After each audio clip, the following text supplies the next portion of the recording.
and which paved the way towards a new way of thinking.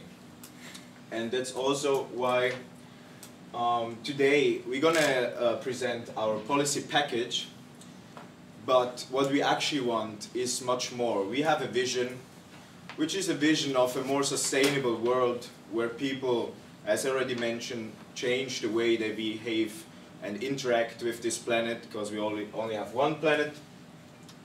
And we hope that with our policy package, once implemented, we can create input and motivate other policymakers to implement different other policy packages and, you know, lead to more sustainable development. So here already you have a snapshot of what the outcome of our policy package would be, which is stabilization of temperature, high feasibility of the implementation of the package, consensus between actors, which is very important because we are here to discuss on how to implement this, and don't want just to give you empty promises. Sustainable growth, it is a long-term package, and more productivity and efficiency, and of course some sort of economic transformation. Well, that sounds really good, but now the question is, how are we going to do it? So let's start with the fact that it is a long-term package. We don't just bring to you a package that lasts for 5 years or 10 years, but that goes to a span of over 85 years. Now, what we have achieved is phenomenal. We are going to limit the temperature rise to 1.9 degrees from today, the day that we are all meeting in this room, till the year 2100, which is, and how are we going to do this? There are two things that are very key to making this policy package implementable. One is that we decrease the use of fossil fuels and we increase renewable energy and induce sustainable growth. Now, in the policy that we have run and the simulations and the idea that we have developed, which my teammate Mahmoud will be talking you through, we have actually ensured that the sustainable energy gets full focus, so much so that it changes the present status quo that we see in society.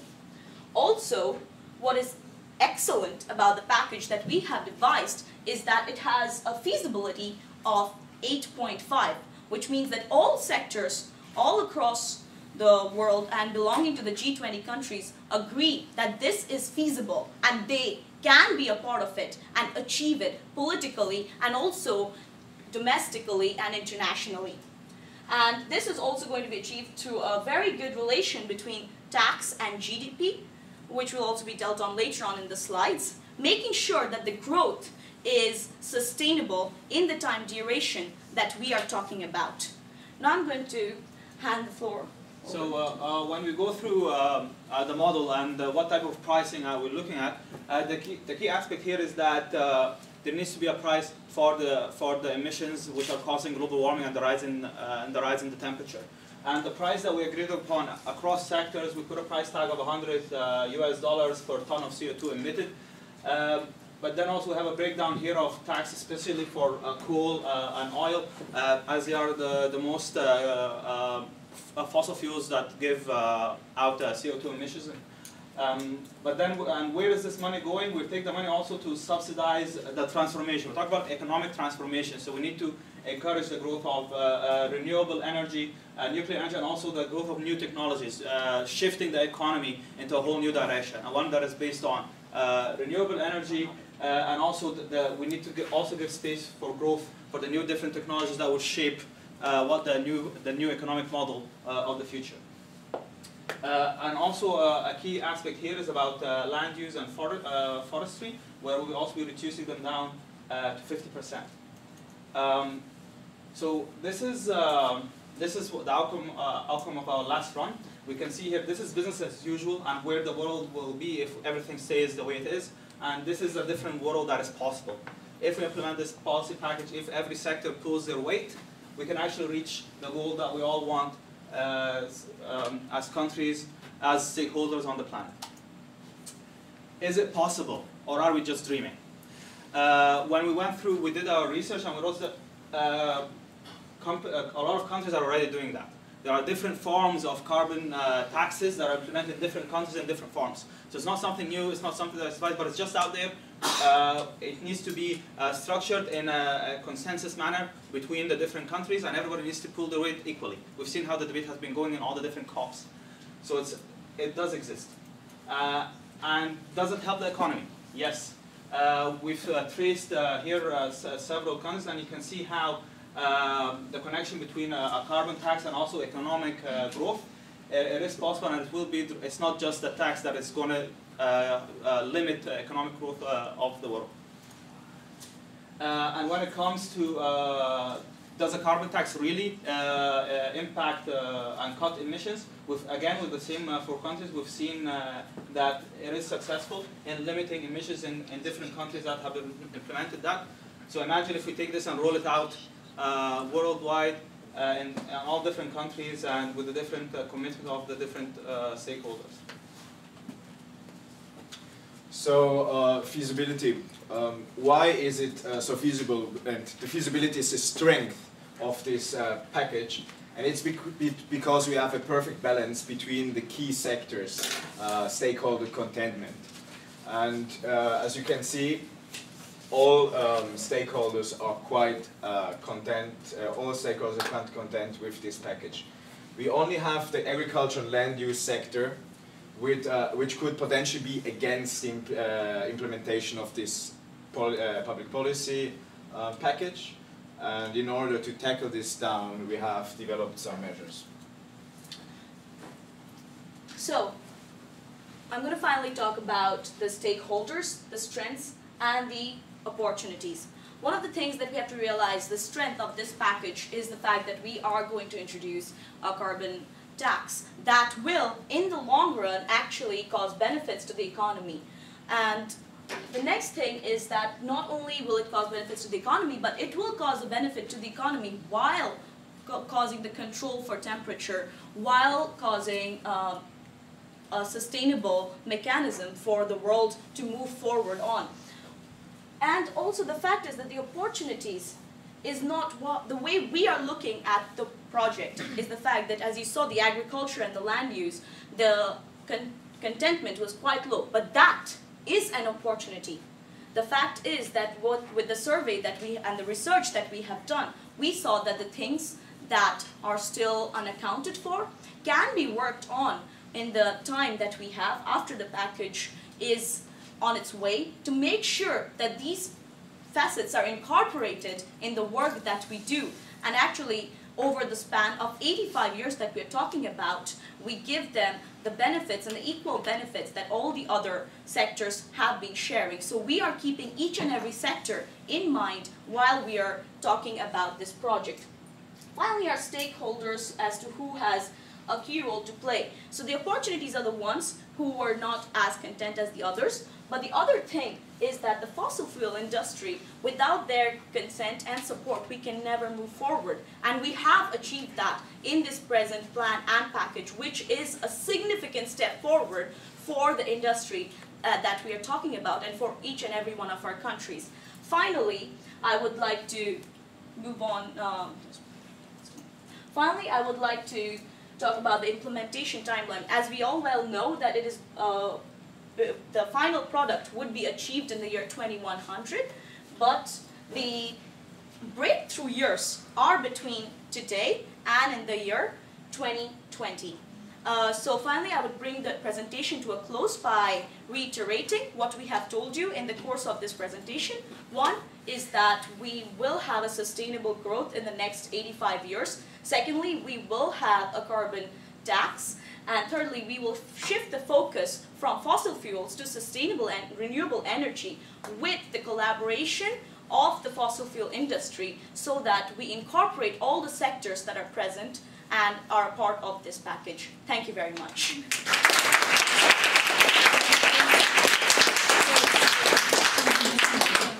Thank you very much, Team A. The floor is open for questions. Okay, I see a lot of positivism in the presentation, which is kind of like admirable. You emphasize about the consensus between actors and the importance of the economy. But I would like to be a little bit realistic, and please let me ask you, in case of an economic crisis like we were living through the last years, how do you think this may affect the feasibility of your project, and how would your team deal with this? So actually, that was a question that came up when we were discussing the packaging of this deal. The thing that has come up with the simulation and with the results we have is our GDP growth is actually at 1.7% with a 1.9 temperature. Now with this growth, as you can see before, if you remember before the economic crisis hit, the GDPs were soaring and there was a lot of this imbalance between different nations. What we have is a 1.7 growth, which means a steady growth over a long span of time, which would control for a lot of the fluctuations in the market and would ensure that this project can actually be implemented properly. So we're taking a conservative approach when it comes to projections for GDP growth. That's how we counteract for an economic downturn. Thank you for the presentation. At the end, you mentioned that the time frame for the breakthrough is 16 to 20. Yes. 2020. Isn't that a bit too optimistic? It's going to be like 4 years left for all the research breakthroughs.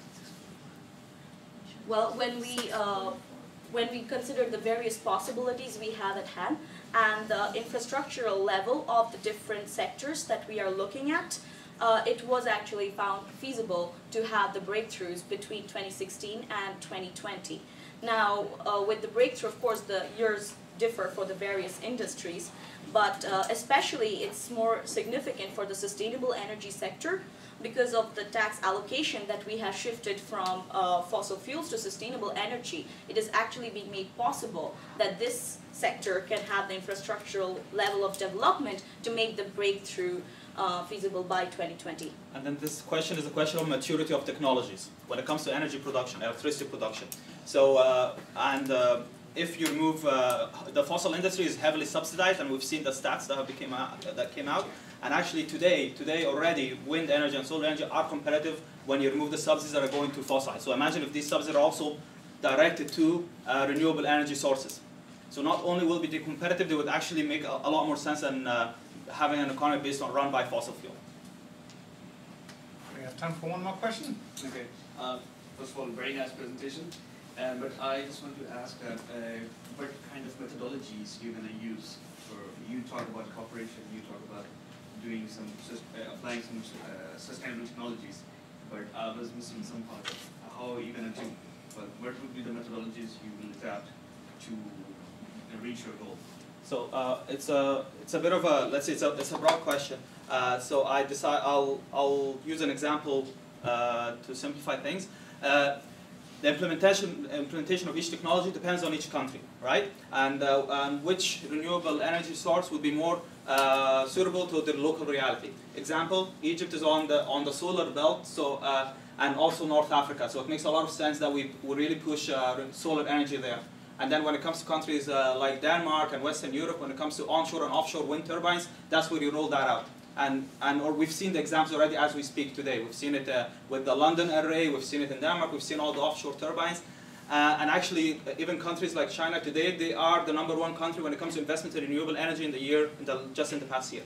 So, but which technology did they implement? It depends on the reality of each country. So yes, it has to be, this agreement needs to be localized for each country and what works for the reality. Thank you very much.